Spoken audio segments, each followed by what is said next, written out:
নমস্কার বন্ধুরা, রুম্পার হেসেলে আপনাদের সবাইকে স্বাগত। আজ আমি আপনাদের সঙ্গে শেয়ার করব ক্ষীরের পাটিসাপটার রেসিপি। শীতকালে এই ক্ষীরের পাটিসাপটা খেতে কিন্তু ভীষণই ভালো লাগে। তাহলে চলুন দেখে নেওয়া যাক আজকের আমার এই পিঠার রেসিপি। পাটিসাপটা পিঠা তৈরি করার জন্য ক্ষীরটা তৈরি করে নেব। এখানে ক্ষীর তৈরির জন্য আমি নিয়ে নিলাম 1 গ্লাস পরিমাণে দুধটাকে হালকা গরম করে নেব। দুধটা খুব ভালোভাবে গরম হয়ে গেলে দিয়ে দিলাম সামান্য একটু জল। সেই সঙ্গে এখানে আমি অ্যাড করে দেব গুঁড়ো দুধ নিয়ে নিয়েছি আমি 200 গ্রাম পরিমাণে। গুঁড়ো দুধটা এখানে অ্যাড করে দিচ্ছি আর খুব ভালো করে কিন্তু এই দুধের সঙ্গে মিশিয়ে নিতে হবে। দুধটা আমি আগেই জাল করে নিয়েছিলাম, লিকুইড যে দুধটা আগে জাল করে ঠান্ডা করে নেওয়া ছিল, তাই হালকা গরম করে নিলাম। নিয়ে এখন পাউডার মিল্কটা খুব ভালো করে মিশিয়ে নিয়েছি। আর দেখুন অনেকটা ঘন হয়ে এসেছে। এখন এখানে আমি অ্যাড করে দেব 1 চামচ পরিমাণে চালের গুঁড়ো। আমি নর্মাল জলেই গুলিয়ে নিয়েছি, সেটাই দিয়ে দিলাম। আর দিয়ে দিচ্ছি সামান্য জল। খুব ভালো করে মিশিয়ে নেব। ক্ষীরের টেস্ট আনার জন্য চালের গুঁড়োর এই মিশ্রণটা দেওয়া কিন্তু ভীষণই জরুরি। এখানে দেখুন ক্ষীরটা কিন্তু অনেকটাই হয়ে এসেছে। আর এখন লাস্ট মুহূর্তে দিয়ে দিচ্ছি খোয়া ক্ষীর। এখানে আমি 50 গ্রাম মতো খোয়া ক্ষীর অ্যাড করছি। আপনারা আপনাদের স্বাদ মতো কিন্তু খোয়া ক্ষীরটা নিয়ে নেবেন। আর খোয়া ক্ষীরের পরিমাণটা একটু বেশি দেওয়ার চেষ্টা করবেন, তাতে কিন্তু ক্ষীরের টেস্টটা একটু ভীষণই ভালো হয়। খোয়া ক্ষীর দিয়ে খুব ভালো করে মিশিয়ে নেব।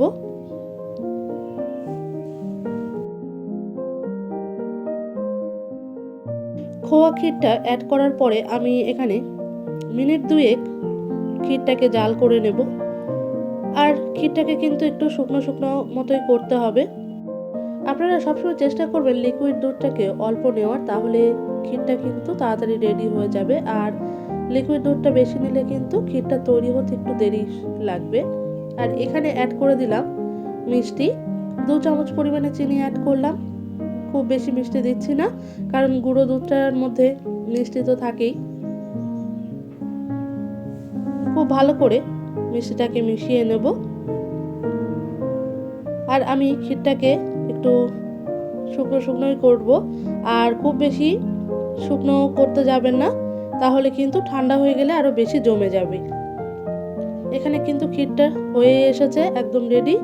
এখন নামানোর আগে দিয়ে দিচ্ছি 2টো এলাচ আমি দানা গুঁড়ো করে রেখেছিলাম, সেটা অ্যাড করে দিচ্ছি। খুব ভালো করে ক্ষীরের সঙ্গে মিশিয়ে নেব।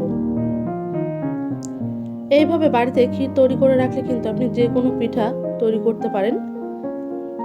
আর ক্ষীর তো এমনিতেও খেতে ভীষণই ভালো লাগে। তো পাটিসাপটার ক্ষীর কিন্তু আমাদের রেডি হয়ে গেল। ক্ষীরটাকে আমি আলাদা পাত্রে নামিয়ে ঠান্ডা করে নেব। আর এই গরম কড়াইয়ের মধ্যে থাকলে কিন্তু ক্ষীরটা আরো শক্ত হয়ে যেতে পারে। পাটিসাপটা পিঠার জন্য এখানে একটি ডো তৈরি করে নেব। নিয়ে নিয়েছি ছোট একটি বাটি মেপে সুজি, নিয়ে নিয়েছি 1 কাপের থেকে একটু কম চালের গুঁড়ো, আর 1 কাপ পরিমাণে দিয়ে দিচ্ছি ময়দা। শুকনো উপকরণগুলো আমি এখানে খুব ভালো করে আগে মিশিয়ে নেব। আর আপনারা চাইলে এখানে কিন্তু সামান্য লবণ দিতে পারেন। আমি কিন্তু লবণের ব্যবহার করছি না। আর এখানে আমি অ্যাড করে দেব দুধ। 1 কাপ পরিমাণে দুধ নিয়ে নিয়েছি। যে কাপ মেপেই আমি চালের গুঁড়ো আর ময়দা নিয়েছিলাম, সেই কাপ মেপেই কিন্তু দুধটা আমি ব্যবহার করছি।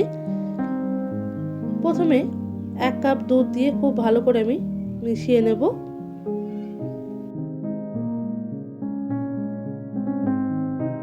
টোটাল এখানে আমি 2 কাপের মতো দুধ নিয়েছি।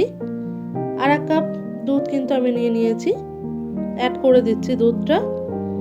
প্রথমে হাফটা দুধ মিশিয়ে নেব, পরে বাকি দুধটাও কিন্তু মিশিয়ে নেব। খুব ভালো করে কিন্তু ডোটাকে তৈরি করে নিতে হবে। ব্যাটারটিকে একটি হ্যান্ড হুইস্কের মাধ্যমে আমি ভালো করে মিশিয়ে নেব। আর আপনারা চাইলে কিন্তু এই কাজটা হাত দিয়েও তৈরি করে নিতে পারেন। আর এখানে বাকি দুধটাও কিন্তু আমি অ্যাড করে দিলাম। খুব ভালো করে কিন্তু ডোটাকে আমি এখন রেডি করে নেব। আজকের এই পাটিসাপটা পিঠার ডোটা তৈরি করতে কিন্তু আমি টোটাল 2 কাপ পরিমাণে দুধ ব্যবহার করলাম।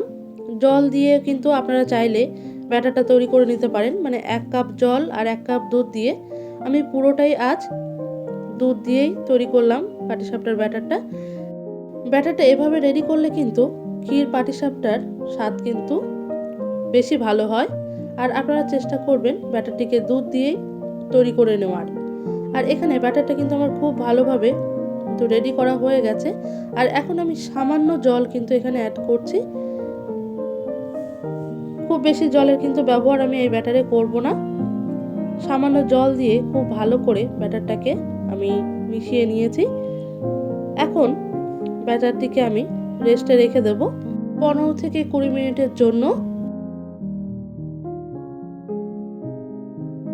15 থেকে 20 মিনিট ব্যাটারটা রেস্টে থাকার পর আবার একটি হ্যান্ড উইস্কি দিয়ে ব্যাটারটিকে খুব ভালো করে আমি মিশিয়ে নেব। সেই সঙ্গে এখানে অ্যাড করে দেব মিষ্টি।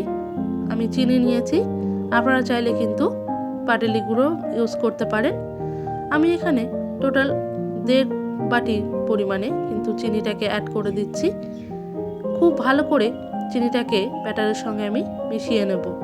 আপনারা চাইলে খেজুরের ঝোলা গুড়টাও কিন্তু এখানে ব্যবহার করতে পারেন, বা পাটালি গুড়টা দিয়েও কিন্তু এই ব্যাটারটাকে রেডি করে নিতে পারেন। খেতে কিন্তু দুর্দান্ত লাগবে। মিষ্টি দেওয়ার পর এই ব্যাটারটিকে আমি মিনিট 2 সময় ধরে কিন্তু খুব ভালো করে মিশিয়ে নিয়েছি।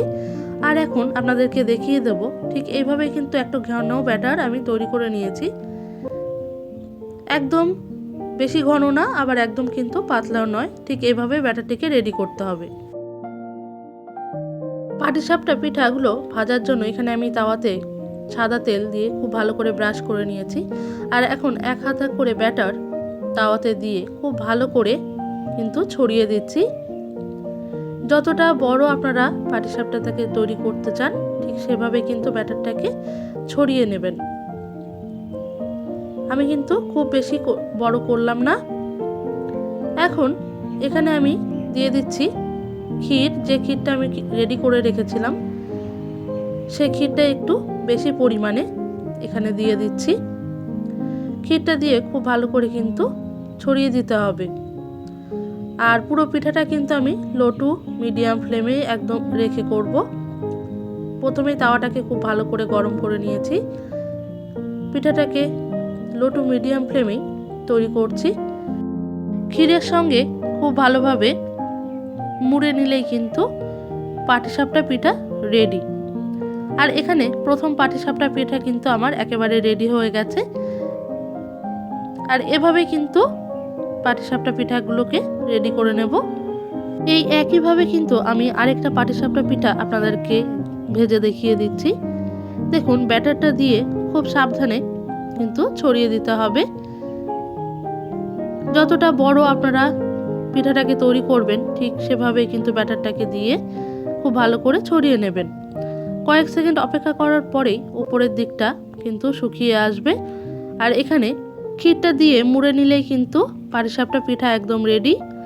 আপনারা চাইলে এখানে ক্ষীরের পরিমাণ কিন্তু আর একটু বেশি দিতে পারেন, তবে আমার মনে হয় এই পরিমাণেই কিন্তু ক্ষীরটা দিলে খেতে বেশি ভালো লাগবে।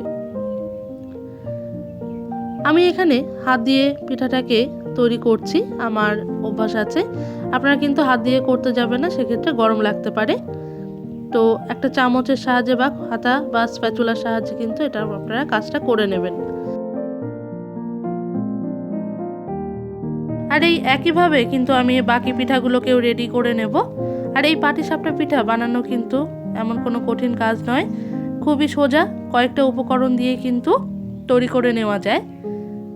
তো এই শীতে বাড়িতে তৈরি করুন ক্ষীরের পাটিসাপটা পিঠা আর সবাইকে তৈরি করে খাওয়ান। ছোট বড় সকলেই কিন্তু ভীষণ পছন্দ করবে এই ক্ষীরের পাটিসাপটা পিঠা রেসিপি। আর একবার খেলে কিন্তু বারবার এই একই ধরনের পিঠা কিন্তু খেতে চাইবে আপনার কাছে। এখানে আমার সব পিঠাগুলো রেডি করে নেওয়া হয়ে গেছে। আপনারা চাইলে গরম গরম পাটিসাপটাও কিন্তু খেতে পারেন। এই শীতে গরম পাটিসাপটাও খেতে কিন্তু দুর্দান্ত লাগে। আর ঠান্ডা অবস্থাতে তো পিঠা ভালোই লাগে। তাহলে দেখলেন তো, খুব সহজেই কিন্তু বাড়িতেই তৈরি করে নেওয়া যায় এই ক্ষীরের পাটিসাপটা পিঠা। এই শীতে তৈরি করুন বাড়িতে পাটিসাপটা পিঠা। অতুলনীয় স্বাদের ক্ষীর পাটিসাপটা পিঠার রেসিপি আপনাদের কেমন লাগলো জানাতে কিন্তু ভুলবেন না। অবশ্যই কমেন্টে জানাবেন। আর ভিডিওটি ভালো লেগে থাকলে বরাবরের জন্য ভিডিওতে একটি লাইক আর অনেক বেশি বেশি শেয়ার করবেন এই রেসিপিটি। আর চ্যানেলকে সাবস্ক্রাইব করে পাশের বেল বাটনটাকে প্রেস করে রাখবেন, কারণ যখনই আমি কোনো ভিডিও আপলোড করব তার নোটিফিকেশন কিন্তু আপনি পেয়ে যাবেন। দেখা হচ্ছে অন্য কোনো রেসিপি নিয়ে অন্য কোনো ভিডিওতে। আজকের এই ভিডিওটি দেখার জন্য আপনাদেরকে অনেক অনেক ধন্যবাদ।